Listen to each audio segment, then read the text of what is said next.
Hola compañeros de CI, a mí me tocó exponer el método psicolingüístico y voy a comenzar explicándoles su definición.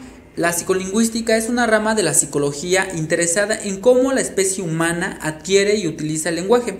Para ello estudia los factores psicológicos y neurológicos que capacitan a los humanos para la adquisición y deterioro del mismo, uso, comprensión, producción del lenguaje y sus funciones comunicativas y cognitivas.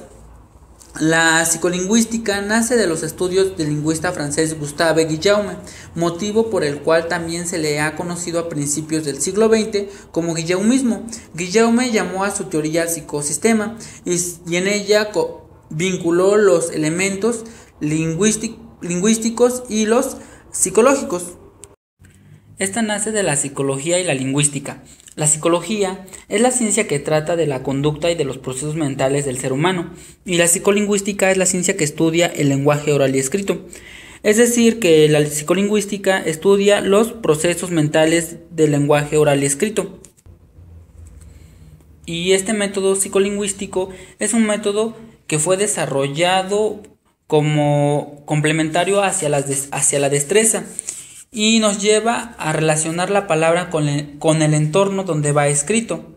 Y algunas ciencias que aportan conocimiento es la semiótica, la literatura, la pedagogía, la epistemología, la sociología y campos con los cuales interactúan los estudios psicolingüísticos.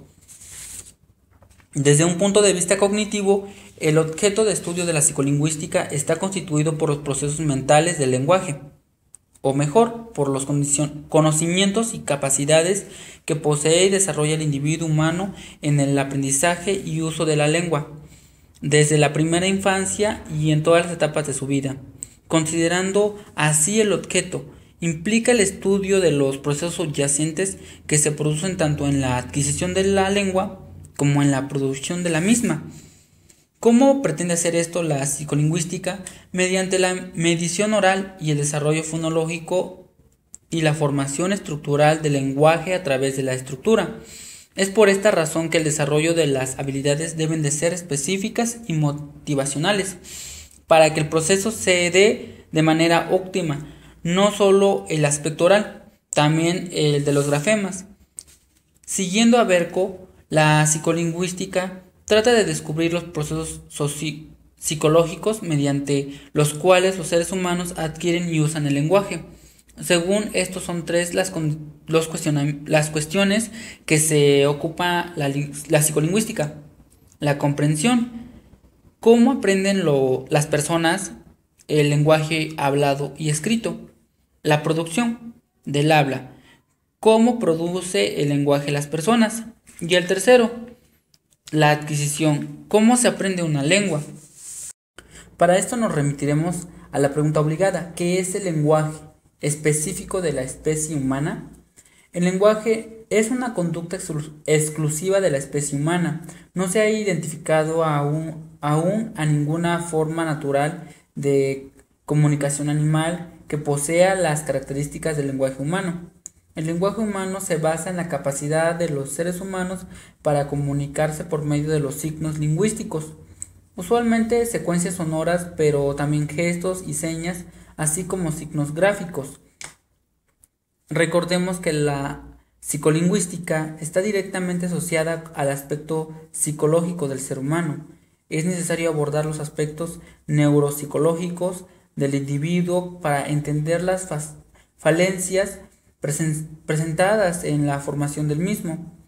Y aquí tenemos nuestro esquema o modelo psicolingüístico, donde nos dice que hay una recepción del lenguaje que es de manera visual y de manera auditiva.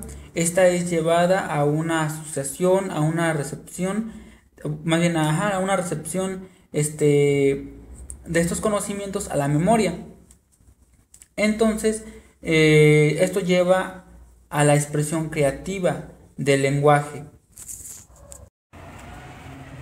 Ventajas del método psicolingüístico: toma en cuenta el desarrollo evolutivo del niño, fomenta la creatividad e imaginación, consolida el aprendizaje significativo al pasar por la comprensión, desarrolla las estrategias cognitivas y metacognitivas y desarrolla la confianza y la autonomía. En las desventajas del método psicolingüístico es que hay un desequilibrio en las áreas de la lógica matemática, trastornos en el aprendizaje y déficit de atención. No conoce el código escrito, además de que crea inseguridad en el niño en las primeras etapas del lenguaje. Y como aplicación en nuestra vida estudiantil, yo observo las clases, atendiendo, concentrándome, focalizándome, analizo la información adquirida, ordeno la información buscada, comparo las distintas bibliografías y sintetizo los textos. Es decir, que paso por la adquisición, paso por la comprensión y por último por la emisión. Bueno, compañeros, esto es todo del video. Espero sea de su agrado.